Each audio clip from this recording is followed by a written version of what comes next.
Hello everyone, this is Nikita. Welcome to Nikita bio world. Friends, as you all know, हमने start किया है 11th and 12th biology को explore करना, समझना। हमने इसका फर्स्ट वीडियो देखा था जहां पर हमने बेसिक्स ऑफ बायोलॉजी की बात की थी। बायोलॉजी की जो अप्लाइड ब्रांचेस है, बायोलॉजी टर्म, बायोलॉजी का मीनिंग, ये सब हमने प्रीवियस वीडियो में कंप्लीट कर लिया था। और वहीं पर मैंने एक छोटी सी मिस्टेक कर दी थी। उस मिस्टेक को मैं इस वीडियो में पहले ठीक कर देती हूँ, फिर आगे बढ़ते हैं। वहां पर मैंने आपसे कहा था 7.8 मिलियन जो स्पीशीज है नोन है इस अर्थ पर। प्रीवियस वीडियो में मैंने ये बोल दिया था। जबकि 1.7 टू 1.8 मिलियन स्पीशीज नॉन है। 7.8 ये जो डेटा है ये क्या है? ये साइंटिस्ट का ऐसा अजम्पशन है कि इस अर्थ पर इतनी स्पीशीज एग्जिस्ट करती है। बट अभी तक हम कितना डिस्कवर कर पाए हैं? 1.7 टू 1.8 मिलियन। मैंने प्रीवियस वीडियो में भी पिन कमेंट में उसको क्लियर कर दिया था और यहाँ पर भी मैंने बता दिया है। Sorry for that mistake. चलो, तो आज का चैप्टर हम स्टार्ट करते हैं। 11th बायोलॉजी का जो फर्स्ट यूनिट है, 11th बायोलॉजी का जो फर्स्ट यूनिट है, first unit first chapter, the living world. तो आज से हम इसको पढ़ना शुरू करते हैं। ये जो आपको पूरा दिखाई दे रहा है, ये एक माइंड मैप है। इस माइंड मैप को पहले आप देख लीजिए, फिर मैं इसके बारे में कुछ चीजें आपको बताती हूँ।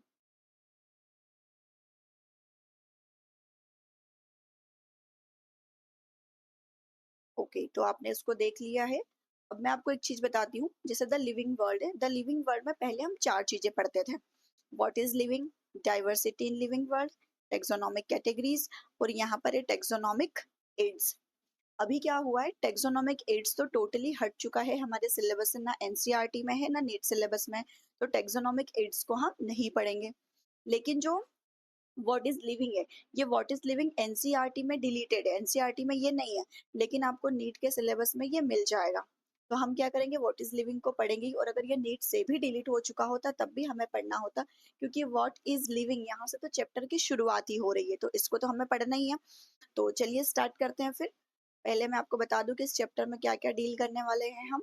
व्हाट इज लिविंग, जीव क्या है, इसके बारे में पढ़ेंगे। Diversity in the living world, इस पूरे अर्थ पर इस जीव जगत में कितनी ज्यादा डाइवर्सिटी है। हम सोच भी नहीं सकते हैं कि ऑर्गेनिजम्स, लिविंग ऑर्गेनिजम्स कहाँ कहाँ पर रहते हैं। जैसे आपने सुना होगा, एक्सट्रीम कंडीशंस में बैक्टीरिया सरवाइव करते हैं। एक्सट्रीम कंडीशन मतलब ऐसी कंडीशन जहाँ कोई सरवाइव नहीं कर पाता, वहाँ बैक्टीरिया कर लेते हैं, जीवाणु वहां पर सरवाइव कर लेते हैं। हॉट स्प्रिंग्स के अंदर, मतलब जो गर्म पानी के झरने होते हैं उनके अंदर रह लेंगे ये। ऐसी एक्सट्रीम कंडीशन जहां पर एयर नहीं पहुंच पा रही है वहां पर रह लेंगे।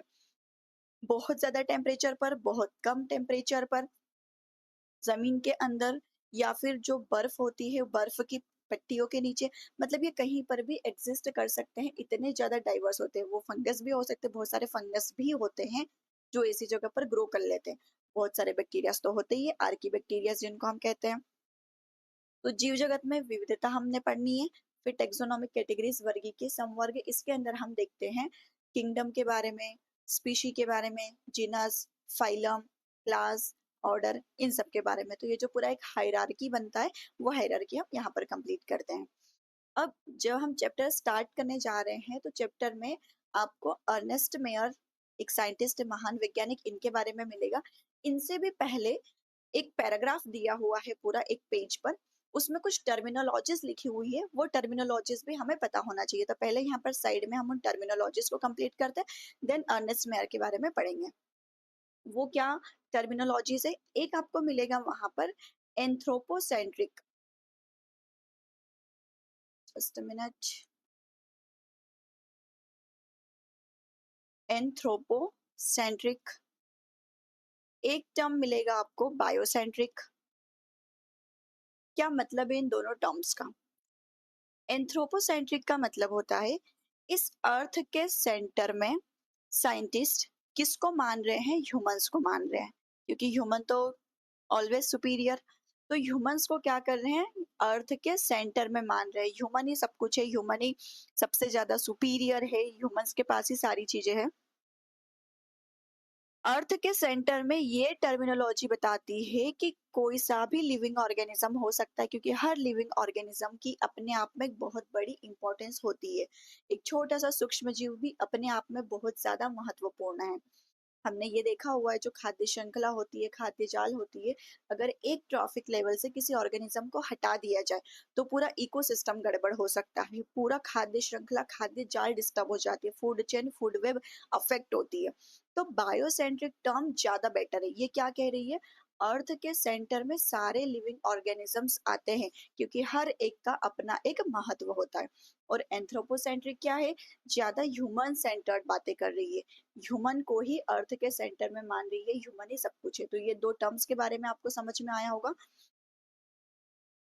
इन दोनों टर्म से आगे चले तो आपको दो टर्म्स और मिलेगी।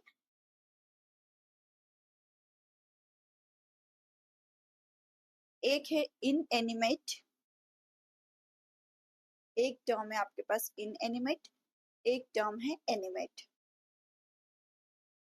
इनएनिमेट टर्म का मतलब होता है non living things, non living, या फिर हम जिनको क्या कह सकते हैं, एबायोटिक, अजैविक घटक कह सकते हैं, या फिर क्या कह सकते हैं, निर्जीव कह सकते हैं। क्या आ जाएगा इसके अंदर? सी हो गया, वाटर, सी के अंदर क्या है? वाटर है। एयर हो सकती है, रिवर हो गई, पॉन्ड हो गया, ठीक है, माउंटेन्स हो सकते हैं। ये सब किसके अंदर आते हैं? मतलब नदियां हो गई, हवा, तालाब, पर्वत, पहाड़, ये सब झील, ये जितने भी है ये सारे क्या है? नॉन लिविंग, एबायोटिक फैक्टर्स है। एनिमेट का मतलब क्या है? लिविंग। एनिमेट, अच्छा, इसके आगे मैटर वर्ड है, इन एनिमेट मैटर और एनिमेट मैटर। अब एनिमेट मैटर क्या है? Living things. जितने भी इस अर्थ के ऊपर लिविंग थिंग्स प्रेजेंट है वो सारे क्या कहलाते हैं? एनिमेट मैटर कहलाते हैं। लिविंग में क्या क्या आ जाएगा? प्लांट्स आ जाएंगे, ह्यूमन आ जाएगा। ह्यूमन वैसे तो एनिमल के ही अंदर आता है बट स्टिल हम लिख देते हैं अलग से, एनिमल्स आ जाएंगे एनिमेट के अंदर। ठीक है, इसमें माइक्रो ऑर्गेनिजम्स आ गए यानी कि सूक्ष्म जीव आ गए। ये सारे ही क्या कहलाते हैं? एनिमेट मैटर कहलाते हैं। तो ये दो टर्म्स आपको याद रखनी है। एनिमेट का मतलब होता है लिविंग, जिसके अंदर सारी लिविंग थिंग्स, उसमें चाहे प्लांट हो, एनिमल हो, ह्यूमन हो, सब आ जाएंगे। दूसरी टर्म हमारे पास थी इन एनिमेट, जिसके अंदर सारे क्या आ जाएंगे? एबायोटिक यानी कि अजैविक फैक्टर्स और नॉन लिविंग थिंग्स। तो ये इन एनिमेट मैटर की बात हुई। अब हम चलते हैं, हमारे चैप्टर की शुरुआत करते हैं। चैप्टर की शुरुआत होने से भी पहले आपको अर्नेस्ट मेयर के बारे में बताया हुआ है, जो महान वैज्ञानिक थे, महान साइंटिस्ट थे, इनके बारे में जानना बहुत जरूरी है। तो चलिए देखते हैं।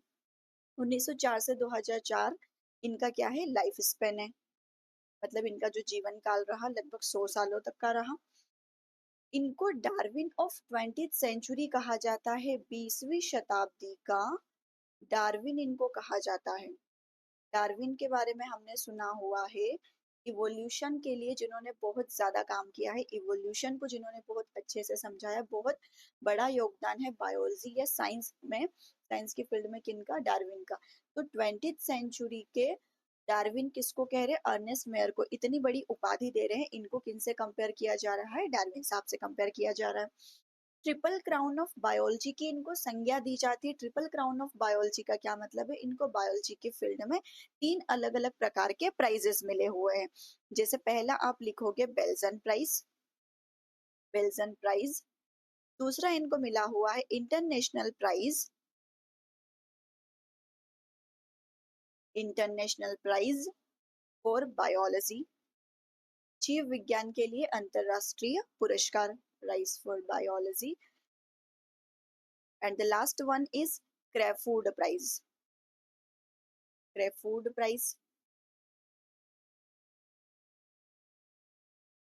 ये तीन ताज इनको मिले हुए हैं, इसीलिए इनको ट्रिपल क्राउन ऑफ बायोलॉजी कहा जाता है। ये बेल्जन, क्रेफूड और ये जीव विज्ञान के लिए अंतरराष्ट्रीय पुरस्कार। ओके, इन्होंने एक और कॉन्सेप्ट दिया है, बायोलॉजिकल कॉन्सेप्ट ऑफ स्पीशीज। आप स्पीशी को कैसे डिफाइन करेंगे? अभी तक जितनी भी प्रजाति शब्द को डिफाइन करने के लिए डेफिनेशंस दी गई है, जानकारी दी गई है, उसमें सबसे स्टैंडर्ड किसको माना जाता है? जो अर्नेस्ट मेयर ने दी है। अब स्पीशी आप किसको कहोगे उसको समझते हैं। किसी भी ऐसे ऑर्गेनिजम्स का ग्रुप या कोई ऐसे दो ऑर्गेनिजम्स जो आपस में इंटरब्रीड कर सके, जो आपस में क्या कर सके? इंटरब्रीड कर सके, यानी कि जिनके बीच मेटिंग हो सके। मेटिंग करने के बाद में ये जो प्रोजेनी प्रोड्यूस करेंगे, यानी कि जो इनके बच्चे जन्म लेंगे, जो ऑफस्प्रिंग रहेंगे इनके, वो कैसे होने चाहिए? फर्टाइल होने चाहिए। इनके ऑफस्प्रिंग कैसे होने चाहिए? फर्टाइल होने चाहिए। फर्टाइल का मतलब होता है जो आगे चल करके अपनी प्रोजेनी को प्रोड्यूस कर सके, यानी कि अपने ही जैसे नए बच्चों को ये जन्म दे सके। फर्टाइल होने चाहिए। अगर कोई ऐसे ऑर्गेनिजम्स का ग्रुप है तो वो क्या कहलाएंगे? सेम स्पीशी के कहलाएंगे, वो एक ही प्रजाति के कहलाएंगे। अब अगर कोई इस चीज को फॉलो नहीं कर रहा है, कोई एक अलग प्रजाति का मेंबर है, कोई दूसरी प्रजाति का मेंबर है, तो अलग अलग प्रजाति के मेंबर है और इन्होंने आपस में इंटरब्रीड किया। इंटरब्रीड करने के बाद में इनकी प्रोजेनी यानी कि इनकी संतान तो उत्पन्न हो जाएगी, लेकिन ये जो संतान होगी, ये संतान कैसी होगी? इनफर्टाइल। ये संतान कैसी होगी? इनफर्टाइल, जिसको हम कहते हैं बांझ या स्टेराइल बोल सकते हैं।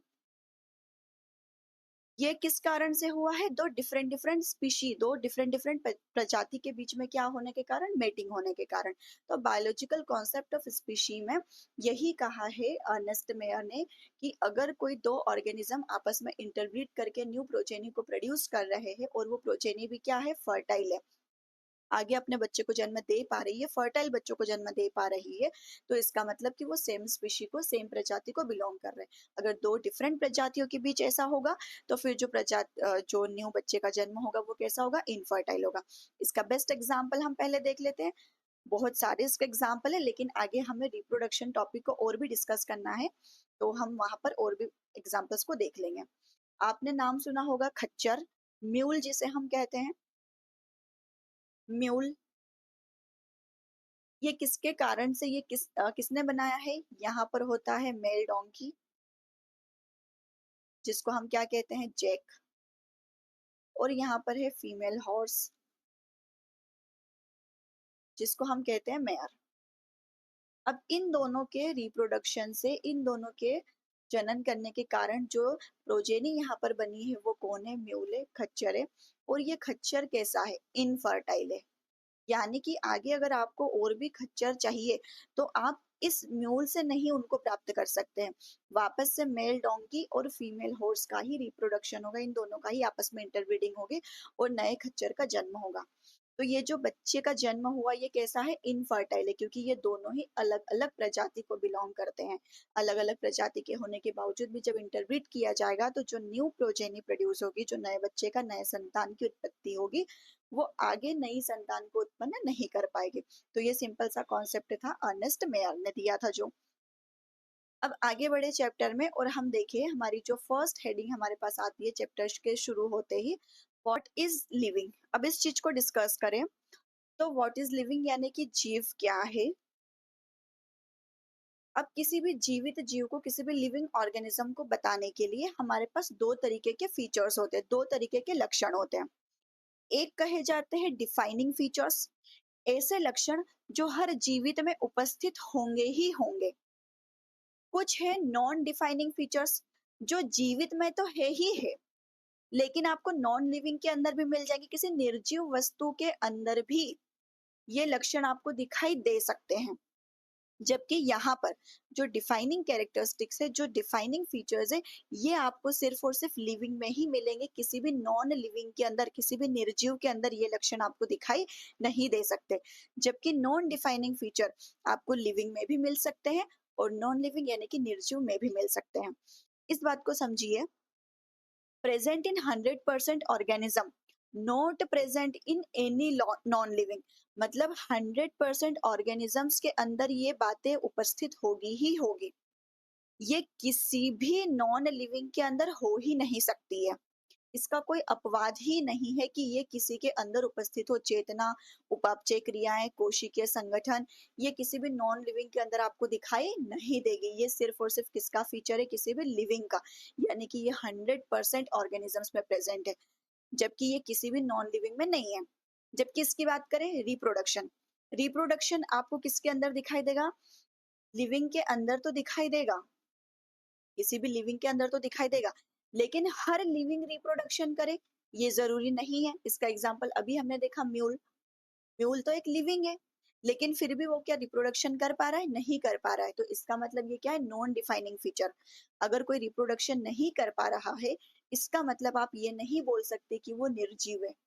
क्योंकि सजीव होने के बाद भी कई लोग रिप्रोडक्शन नहीं कर पाते। जैसे ह्यूमन्स में भी देखा जाए तो जो इनफर्टाइल कपल होता है, इनका इनफर्टाइल मेल हो सकता है, फीमेल हो सकता है, जो अपनी प्रोजेनी को प्रोड्यूस नहीं कर पाते किसी कारण से, किसी जेनेटिक डिसऑर्डर से या फिर जीन्स की वजह से या हार्मोन्स की वजह से या किसी भी कारण से। तो क्या वो जीवित नहीं है? वो तो जीवित है, लेकिन वो रिप्रोडक्शन शो नहीं कर रहे हैं। इसीलिए हम इसको नॉन डिफाइनिंग फीचर की कैटेगरी में रखते हैं। दूसरा यहाँ पर ग्रोथ है। क्या कोई नॉन लिविंग ग्रोथ नहीं शो कर सकता? कर सकता है, वो अभी हम आगे देखेंगे। ठीक है, तो ये हमारे पास 5 कैरेक्टर्स हैं। अब हम आगे चलते हैं और वन बाय वन एक-एक कैरेक्टर को डील करते हैं। चलो, पहला है हमारे पास सेल्यूलर ऑर्गेनाइजेशन, ये डिफाइनिंग फीचर है। भाई जो भी जिंदा होगा, जो भी जीव होगा, उसकी बॉडी किससे बनी होगी? सेल से, कोशिका से तो बनी ही बनी होगी। अगर कोशिका से उसकी बॉडी नहीं बनी हुई है, इसका मतलब कि वो लिविंग नहीं है। क्या उसको लिविंग मानेंगे जिसकी बॉडी में सेल ही नहीं है? उसको लिविंग नहीं मान सकते। तो ये हमारा क्या है? एक डिफाइनिंग फीचर है। ठीक है, ये कोई भी अगर जीव है तो उसकी बॉडी के अंदर सेल या कोशिका होगी ही होगी। उसको हम लिविंग किस कंडीशन में मानते हैं? जब उसमें सेल या कोशिका है। किसी भी लिविंग के अंदर ऐसा नहीं मिलेगा आपको कि सेल नहीं है। सेलुलर ऑर्गेनाइजेशन का मतलब ये होता है सेल भी हो, टिश्यू हो, ठीक है, ऑर्गन्स हो, ऑर्गन सिस्टम हो। लेकिन सबसे छोटा लेवल क्या है? सेल। कोशिका भी अगर उपस्थित है तो वो किसकी कैटेगरी में आएगा? जीवित जीव की कैटेगरी में आएगा। दूसरा डिफाइनिंग फीचर है मेटाबॉलिज्म। मेटाबॉलिज्म यानी कि उपापचय क्रियाओं का मतलब होता है ऐसी क्रियाएं जो बॉडी के अंदर कॉन्टिन्यूअसली चल रही है। ऑल केमिकल प्रोसेस या sum total of chemical process, जितनी भी हमारी बॉडी के अंदर केमिकल प्रोसेसेस चल रही है उन सबको हम क्या बोलते हैं? मेटाबॉलिक रिएक्शंस कह देते हैं। इसके अंदर दो आती है, दो कैटेगरीज में इसको डिवाइड किया है। मतलब इस शब्द को अगर आपको बनाना है तो ये दो शब्दों का मेल है। एक होता है एनाबॉलिज्म, एक होता है कैटाबॉलिज्म। इस एक प्रक्रिया के अंदर, मेटाबॉलिज्म के अंदर दो प्रक्रियाएं चलती रहती है। एनाबॉलिज्म चलता रहता है, कैटाबॉलिज्म चलता रहता है। एनाबॉलिज्म का मतलब होता है कोई सिंपल सी छोटी छोटी चीजें हैं, ये आपस में ज्वाइन हो रही है और एक कोई कॉम्प्लेक्स मटेरियल का फॉर्मेशन कर रही है। मतलब चीजें यहाँ पर क्या हो रही है? सिंथेसाइज हो रही है, बन रही है कोई चीजें, कुछ टूट नहीं रहा है। जैसे हमारी बॉडी के अंदर बात करें, हमारी बॉडी के अंदर अगर आपने देखा हो ग्लूकोज ज्यादा हो जाता है तो ये किसमें कन्वर्ट हो जाता है? ग्लाइकोजन में। यानी कि ग्लूकोज ग्लूकोज ग्लूकोज ग्लूकोज ऐसे छोटे छोटे बहुत सारे मॉलिक्यूल्स थे, अब ये सारे आपस में ज्वाइन हो गए और क्या बना लिया? ग्लाइकोजन बना लिया। तो ये कैसी रिएक्शन हो जाएगी? एनाबॉलिज्म। कैटाबॉलिज्म का मतलब होता है कोई कॉम्प्लेक्स चीज है जो क्या हो रही है? ब्रेक हो रही है, छोटे छोटे पार्टिकल्स में टूट रही है। यानी यहाँ पर किसी चीज का क्या हो रहा है? ब्रेक डाउन हो रहा है, कोई चीज टूट रही है। तो ये दोनों रिएक्शन हमारी बॉडी में कॉन्टिन्यूअसली चलती रहती है। किसी भी लिविंग की बॉडी में, किसी भी नॉन लिविंग की बॉडी के अंदर आपको मेटाबॉलिज्म नहीं मिलेगा। इसीलिए इसको हम डिफाइनिंग फीचर कहते हैं। आगे चले, कॉन्शियसनेस। अगर ये पेन मेरे हाथ से गिर जाए इसको कोई फर्क नहीं पड़ेगा। कोई नॉन लिविंग थिंग को आप कुछ भी कर दो उसको कोई फर्क नहीं पड़ेगा, क्योंकि उसके अंदर क्या नहीं है? कॉन्शियसनेस नहीं है, चेतना उसके अंदर नहीं है। लेकिन अगर कोई भी लिविंग है तो उस लिविंग के अंदर कॉन्शियसनेस होगी ही होगी। चाहे वो प्लांट हो, टच मी नॉट प्लांट, छुई मुई आपने सुना है, टच करोगे क्लोज हो जाएगी, क्योंकि उसके अंदर सेंसेशन है। कोई सा प्लांट हो सकता है, कोई भी माइक्रो ऑर्गेनिज्म हो सकता है। हर माइक्रो ऑर्गेनिज्म अपने आप को किसी दूसरे अपने प्रिडेटर से बचाने की कोशिश करता है।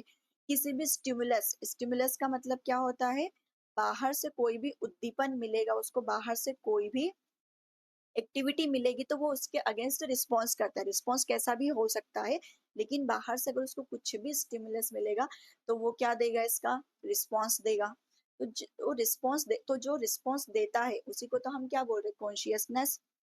माइक्रो ऑर्गेनिज्म भी ऐसा करते हैं, प्लांट्स भी करते हैं, एनिमल्स तो करते ही है, ह्यूमंस भी करते हैं। एक सेल्फ कॉन्शियसनेस का कॉन्सेप्ट भी आता है, स्व चेतना बोल सकते हो जिसको। सेल्फ कॉन्शियसनेस सारे ऑर्गेनिजम्स में शो नहीं कर सकते। सेल्फ कॉन्शियसनेस सिर्फ कुछ में ही मिलेगा। इसमें एक तो मानव आता ही है, ह्यूमन, दूसरा ऑक्टोपस होता है। ऑक्टोपस भी सेल्फ कॉन्शियसनेस शो करता है। तो ये कॉन्शियसनेस यानी कि चेतना भी डिफाइनिंग फीचर है। अगर कोई लिविंग है तो उसमें कॉन्शियसनेस होगी ही होगी।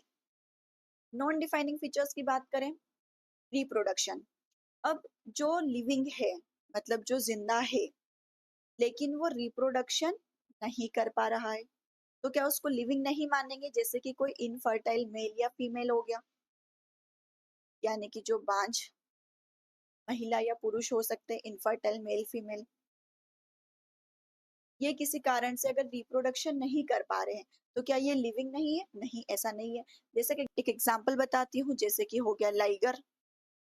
लाइगर किसके कॉम्बिनेशन से बना है? Lion plus tiger. यहाँ पर टाइगर कौन है? फीमेल टाइगर है, और लायन मेल है। इन दोनों के रिप्रोडक्शन से जो प्रोजेनी प्रोड्यूस हुई वो क्या कहला रही है? लाइगर। क्या लाइगर लिविंग नहीं है? बिल्कुल है, जिंदा है ये। तो ये रिप्रोडक्शन नहीं कर पा रही है फिर भी, तो इसको हम नॉन लिविंग नहीं मान सकते। इसका मतलब रिप्रोडक्शन को देखकर हम ये नहीं बता सकते कि कोई जिंदा है या नहीं है, कोई जीव लिविंग है या नहीं है, क्योंकि ये नॉन डिफाइनिंग फीचर के अंदर आता है, डिफाइनिंग नहीं है। टाइगर के अलावा एक आपने सुना होगा टाइगन, जहां पर मेल टाइगर और फीमेल आपको क्या मिलेगी? लायन।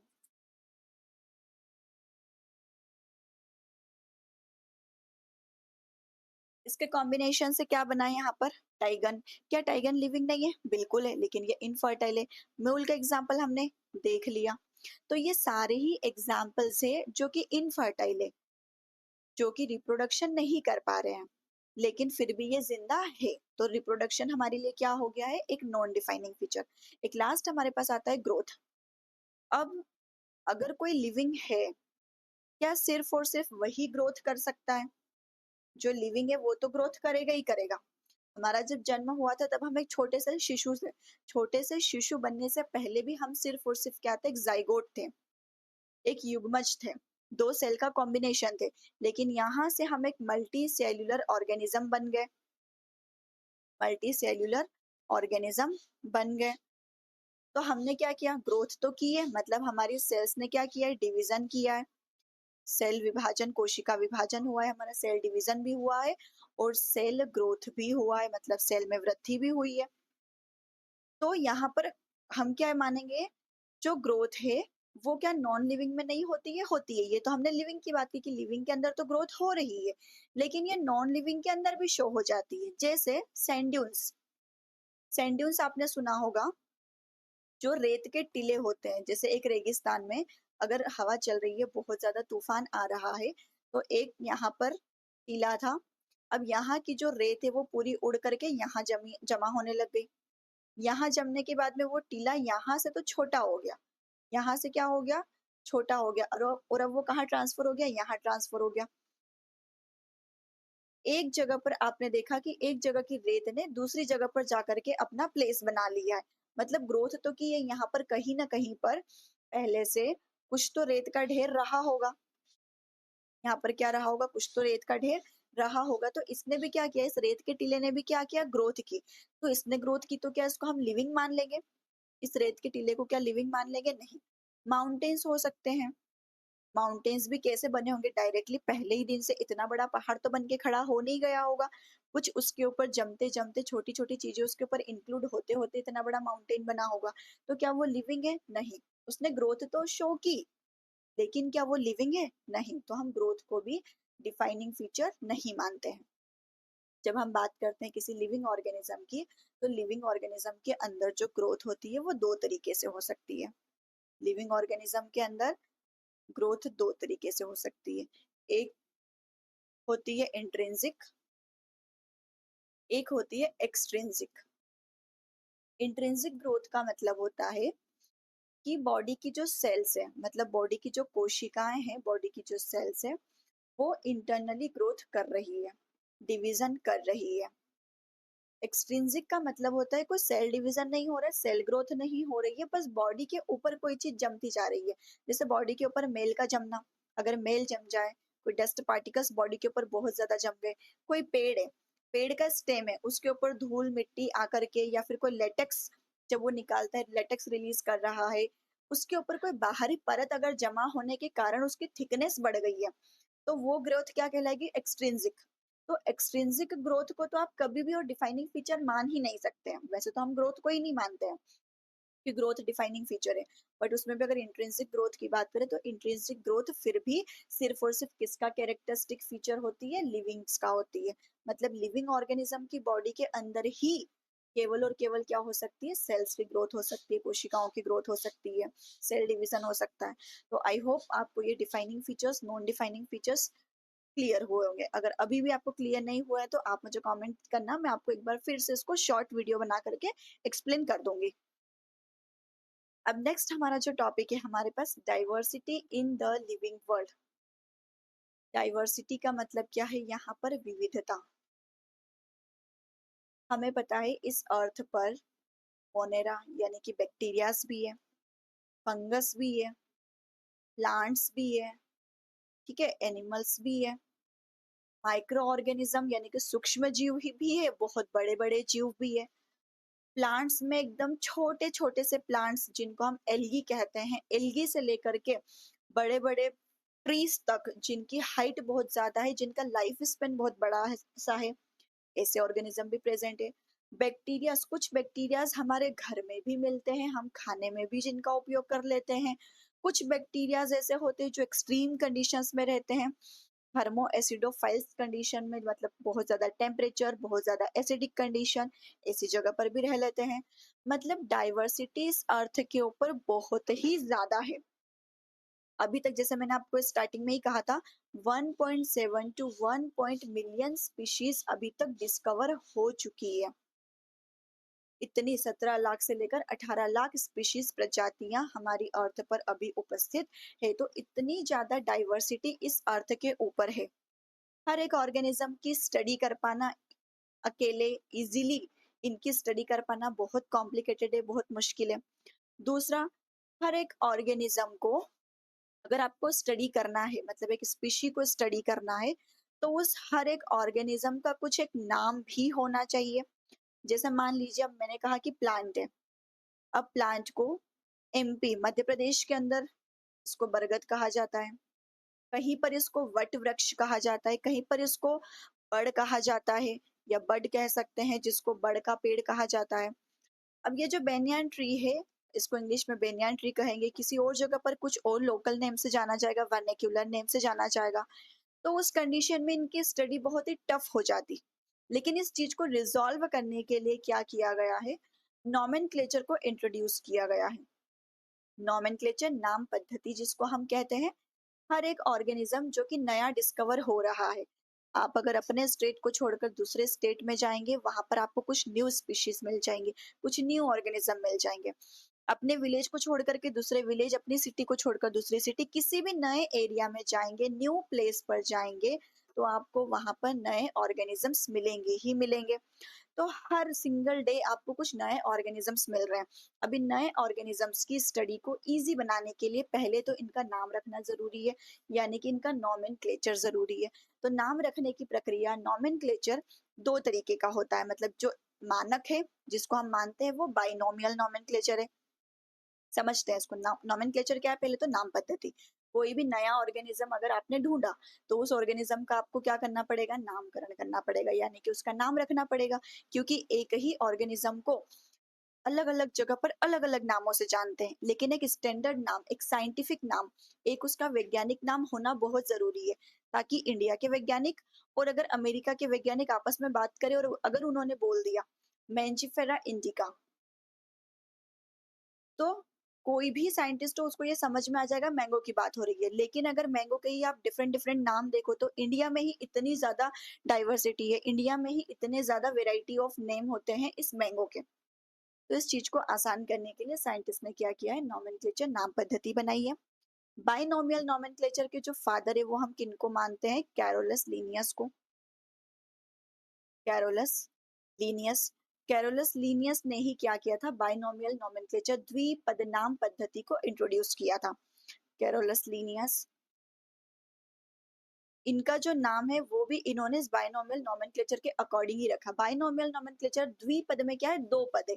जैसे मेरा नाम है, मेरे नाम, किसी का भी नाम होता है उसमें उसका नाम स्वयं का और उसकी सरनेम आती है, तो ये भी किसको फॉलो कर रहा है, बाइनोमियल नोमेनक्लेचर को ही। जैसे मेरा नाम है निकिता कंचोले, तो इसके अंदर भी द्विपद मतलब दो पद है। अब एक मेरे नाम को डिनोट कर रहा है, दूसरा मेरी सरनेम को डिनोट कर रहा है।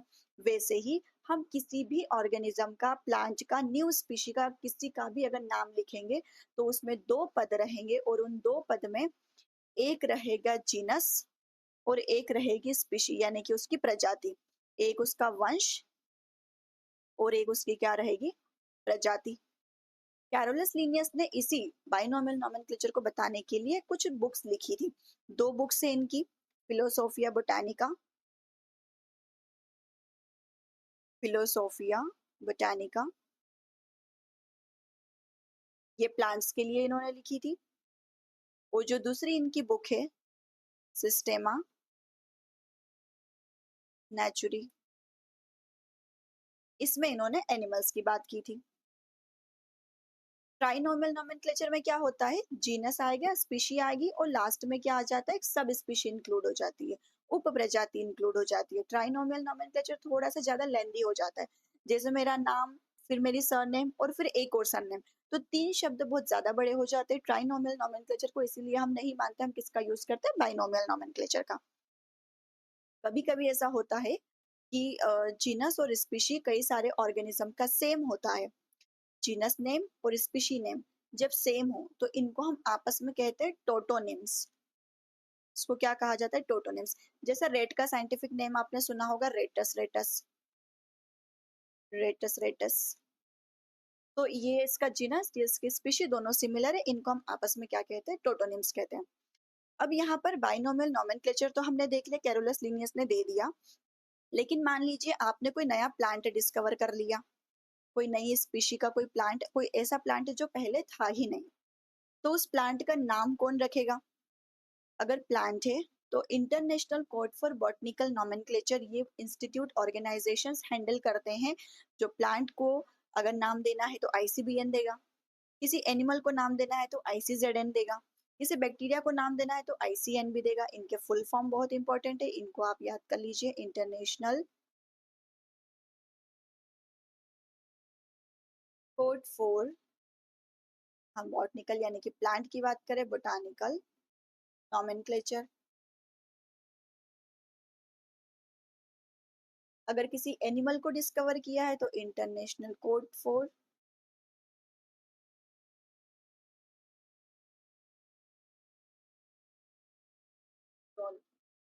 zoological nomenclature। अगर बैक्टीरिया को डिस्कवर किया है,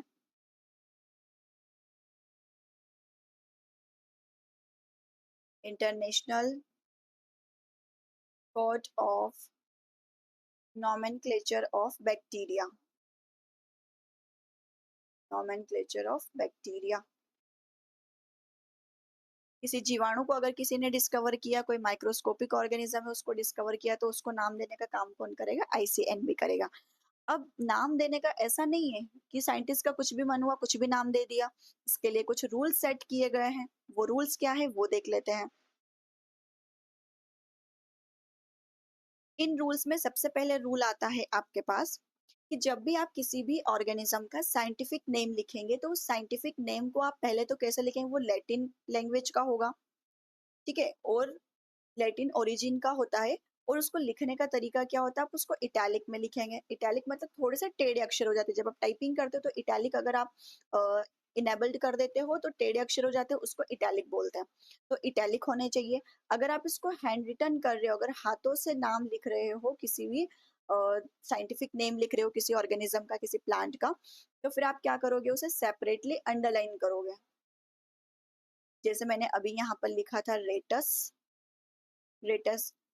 अब क्योंकि हम हाथ से लिख रहे हैं तो उस कंडीशन में हम क्या करेंगे, इसको सेपरेटली अंडरलाइन करेंगे, फर्स्ट थिंग। सेकेंड रूल हम लिखेंगे, मैंने आपको, अगर आपने एक चीज नोटिस की हो तो यहाँ पर हमने क्या किया, जो फर्स्ट लेटर है यानी कि जो जीनस है, जीनस का जो फर्स्ट लेटर होगा उस फर्स्ट लेटर को कैसे लिखोगे आप? कैपिटल। फर्स्ट लेटर कैसा होना चाहिए? कैपिटल होना चाहिए। स्पीशी का जो फर्स्ट लेटर होता है, स्पीशी का फर्स्ट लेटर कैसा होगा? स्मॉल लेटर होना चाहिए। ये आप यहाँ देख रहे हो, ये वाला आर और ये वाला आर। तो ये सेकेंड रूल। थर्ड हम बात करें यहाँ पर जो साइंटिफिक नेम हम लिख रहे हैं उसमें फर्स्ट जो वर्ड है वो किस चीज को डिनोट कर रहा है? वो जीनस को, उसको हम जेनेरिक नेम कहते हैं। फर्स्ट क्या होता है यहाँ पर? Generic name. और जो सेकंड वर्ड होता है वो क्या होता है यहाँ पर? स्पीशी नेम या स्पेसिफिक एपिथेट जिसे हम कहते हैं। स्पेसिफिक एपिथेट, ये है इसका जीनस नेम और ये है इसका स्पीशी नेम। कई बार क्या होता है कि साइंटिस्ट भी अपना नाम लिखना चाहे अगर साइंटिफिक नेम के साथ में तो उसको भी लिख सकते हैं। तो साइंटिफिक नेम अगर इंक्लूड करना हो, साइंटिफिक नेम इंक्लूड करना हो तो नॉर्मल रोमन में उनको लिखा जाता है। जैसे मान लीजिए का ही अगर हम लिखे मेंजिफेरा इंडिका और यहाँ पर लास्ट में लिख दिया जाता है लीन। ये कंप्लीट नेम हो गया मैंगो का, मैंगो का साइंटिफिक नेम। ऐसे ही और भी कई सारे ऑर्गेनिजम्स, प्लांट्स, इन सब का हमारे सिलेबस में आगे नाम इनके आते जाएंगे। हम इनके साइंटिफिक नेम भी साथ साथ जरूर करते जाएंगे। तो ये कुछ रूल्स थे, रूल्स फॉर नोमेनक्लेचर। नोमेनक्लेचर के लिए इन रूल्स को फॉलो करके ही साइंटिस्ट क्या करते हैं? नेम देते हैं। इसके अलावा भी मल्टीपल रूल्स होते हैं, बट जो हमारे लिए इंपॉर्टेंट है, जो एग्जामिनेशन में असर्शन रीजन में दे दिया जाता है क्वेश्चन, या फिर एग्जाम में सारे रूल्स को एक साथ लिखने के लिए आ जाए, तो हमने ये कंप्लीट कर लिया।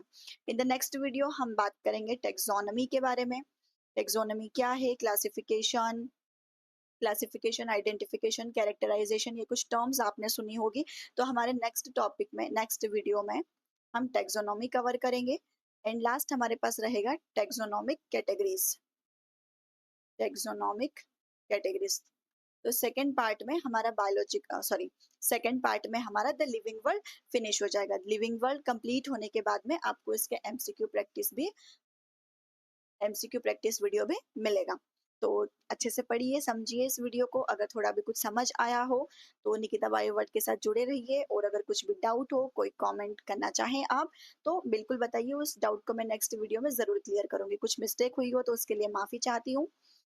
Thank you so much for watching this video.